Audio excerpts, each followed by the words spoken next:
This is Pet Life Radio. Let's talk pets.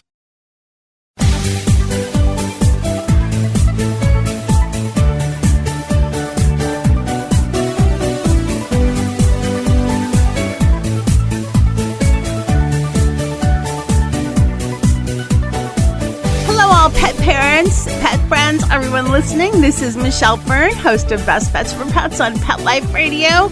I have a very special guest today. You could say she stems from American royalty, but she is a very special person in herself. She's done amazing things for pet rescue, pet adoption. Stay tuned. We'll be right back.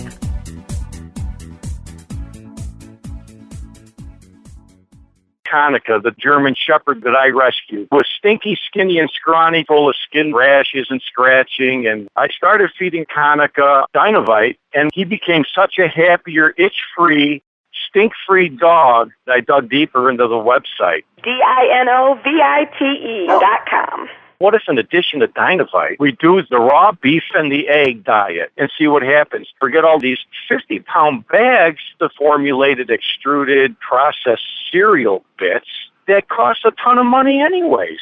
This dog's as close to a wolf as you can get. They're carnivores. With just the raw meat and the eggs and the Dinovite and Super Omega on top of it, it just balances out his body and his mind and his spirit. It's unbelievable. Hey, if you're thinking about rescuing a dog, you got to start them out on Dinovite, DINOVITE.com. 859-428-1000. DINOVITE.com.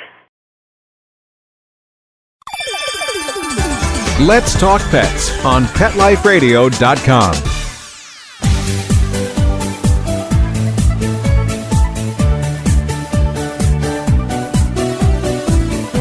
Welcome back, everyone. I'd like to introduce Katherine Schwarzenegger. She is a New York Times bestseller, lifestyle blogger, philanthropist, and animal activist. Welcome, Katherine. Thank you so much for having me. I'm so excited to have you on. So we're going to talk today about, you have a book that's out, a children's book out that's called Maverick. Before we get into the book, what do you do with animals? So the book is called Maverick and Me, and it came out this week, and I'm really excited about it because I am really passionate about animal rescue and being a voice for the voiceless. And I wanted to write this book to teach kids all about animal adoption and dog rescue based off of my own experience rescuing my dog Maverick. And, I was fostering puppies before I decided to make the official decision to rescue Maverick. And it was just such a great experience for me. And I wanted to be able to teach kids about dog rescue. So, when the time comes for them to get their first pet, they hopefully choose to rescue one. The story is great. The graphics are beautiful. And it's such a great book. How did you come to find out about Maverick? So I was fostering puppies for a woman in Santa Monica, around where I live. And I just, was fostering several puppies before him and got them all homed. And I was taking him in as a 2-week-old puppy because, the woman had said to me that he needed some extra care and TLC since he was so young. So I took him in and he ended up getting really sick, and I just created a very close bond with him. So I, decided to keep him, and it was the best decision that I've made. What's the age range, would you say, for your book? I mean, based on what I'm seeing, it feels like it's really a lot of ages and kind of younger than I had intended. But it's, I think, gauged from 4 to 10 or 11. But again, really a lot of different ages are being able to enjoy it. So that makes me really happy as well. And I bring that up because, adoption and rescue is so important. And from the book, I don't want to give anything away, but the main character in the book, you have the message throughout about adopt, not shop. And there's so many rescues out there. And you had a 2-week. I rescued kittens a day old, but not a dog for 2 weeks. It's amazing that there's so many so young out there. Now, we're talking to millions of people all over the world. If people, first of all, want to find your book, where can they find it? And then what tips do you have for people that do want to foster and adopt? So my book is available in bookstores as of this week, and it's also available on barnesandnoble.com and on amazon.com. And as far as tips for people who want to foster or rescue, I'm an ambassador for the ASPCA, so I love all the work they're doing. And if you can find a program that's in your area, then definitely working through them is great. I also, a lot of the time, try and tell people to go to local rescues because the work that local rescues do is such incredible work that's so hands-on and really amazing. So working with local rescues to foster or make the official decision to adopt. But I always tell everybody to foster before making a decision to actually get a dog because getting a dog is such a huge commitment and a responsibility that you want to make sure that you're prepared for that and that you have the time and energy to give. I'm so glad you mentioned that because all of my crew are rescues.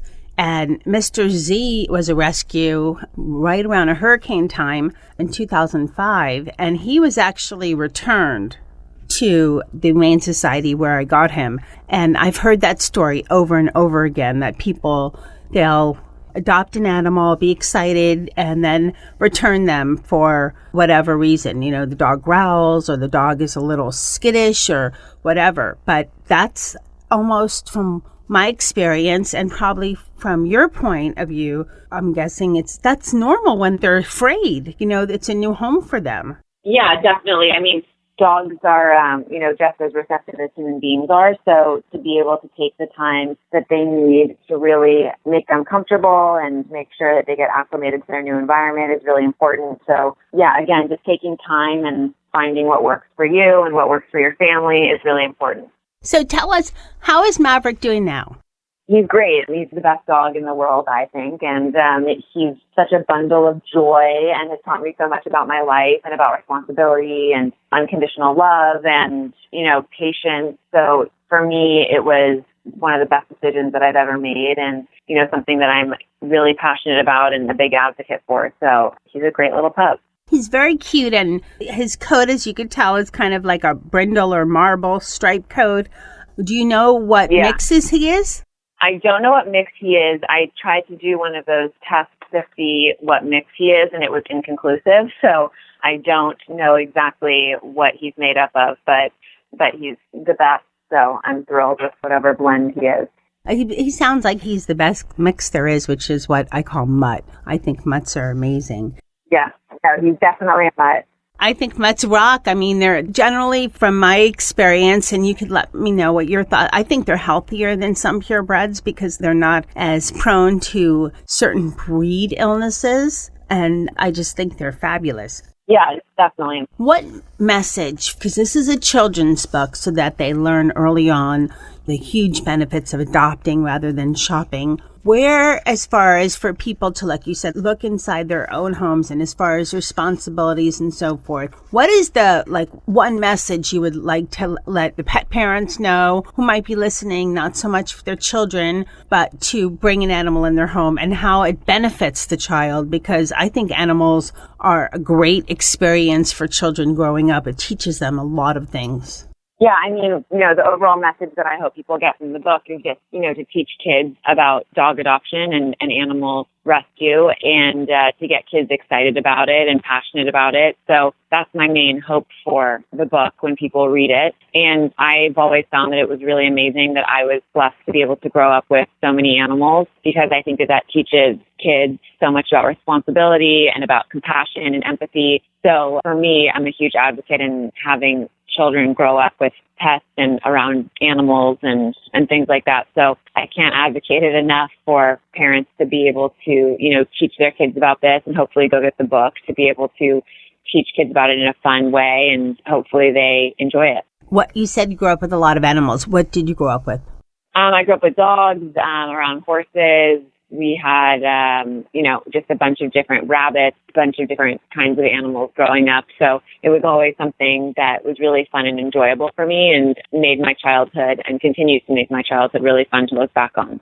Well, thank you so much for your time. One more quick question.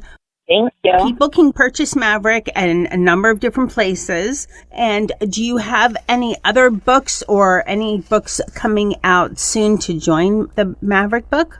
Well, this book just came out on Tuesday, so I don't have anything coming out soon. But this is my main focus, and I've written 2 books before this, so those are all in stores as well. And the book is called Maverick and Me. All right. Thank you so much, Katherine, for coming on Best Bets for Pets and telling us all about Maverick and spreading the message of pet adoption. Thank you. Wow, how exciting. What a great interview with Katherine Schwarzenegger, the author of Maverick. Maverick is just out. It's a great book for teaching children the joys of adopting a pet. You know, this focuses on a dog, but there's plenty of cats and ferrets and other kind of animals out there to adopt. So a great way to spread the message. And I'd like to thank my crew, Mr. Z, Nikki, Dennis, Charlotte, and Molly. They're all rescues. They're all adopted. And some of them from as young as 1 day old. There's no words for pet adoption. It just does stuff to your heart when you're adopting these 4-legged furry babies. And I would like to thank my audience for listening and just making Best Bets for Pets so popular. I'd like to thank Mark Winter, my producer, for making me and my guests sound great. Keep listening. And of course, thank my guest, Katherine Schwarzenegger, for telling us all about Maverick. Keep listening. We have some great shows coming up. Let's Talk Pets, every week on demand, only on PetLifeRadio.com.